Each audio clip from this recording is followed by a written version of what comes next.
In 49 AD, Lucius Annaeus Seneca sat down to write an essay about wasting time. He was, at that moment, one of the richest men in the Roman Empire. 300 million sesterces, estates across Italy, vineyards in Egypt. He was personal advisor to a teenage emperor who'd later burn half of Rome. His days were packed: court politics, financial dealings, dinner parties he couldn't refuse, people who needed favors. And in the middle of all that, he wrote De brevitate vitae, on the shortness of life. The opening line: it's not that we have a short time to live, but that we waste a great deal of it. He wasn't writing from some monk's cell. He was writing from inside the machine, a man neck deep in exactly the problem he was diagnosing.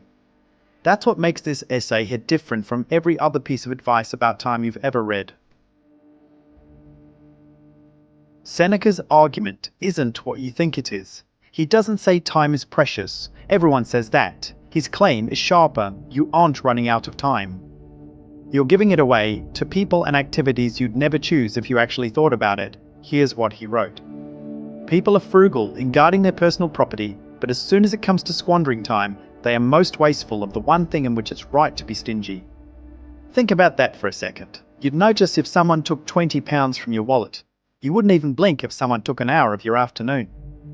Seneca watched Roman senators, men who controlled provinces, spend entire weeks on banquet planning. He watched generals obsess over gossip.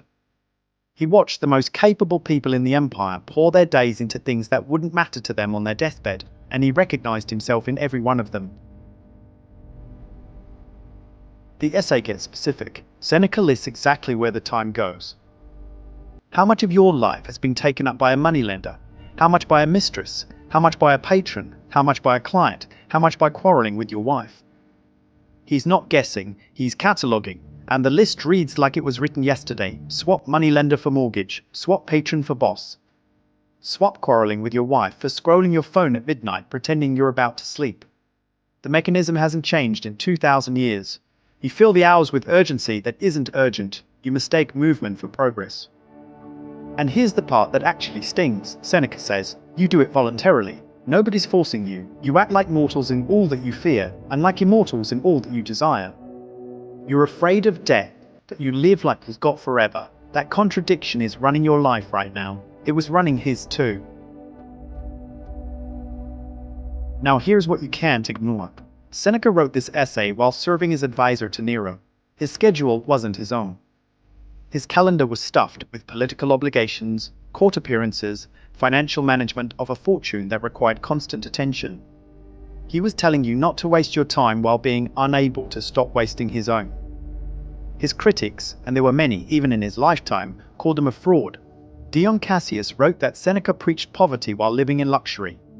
That's true. But the essay doesn't claim he solved the problem. Read it carefully. He writes about himself in the same breath as the people he's criticizing. We're all in the same position, he says. The honesty is the point. He isn't lecturing from above. He's diagnosing a disease he knows he has. And that's more useful than advice from someone who claims they've figured it out. Because you haven't figured it out either. Neither have I. Seneca didn't just diagnose, he left a method. And it's brutal in its simplicity. At the end of each day, review it. Every hour, ask yourself, where did the time go? Would I have chosen this? He did this practice himself, wrote about it in his letters to Lucilius, decades after De brevitate vitae. Same struggle, same method, still working on it at 65. The review isn't about productivity, it's about consent. Did you actually agree to how today went? Or did it just happen to you? One obligation sliding into the next until the day was gone. Seneca died in 65 AD.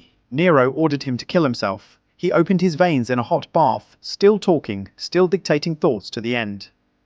He'd spent a lifetime writing about how most people don't really live. They just exist, busy and distracted, until there's no time left. He ran out of time too, but he saw it coming.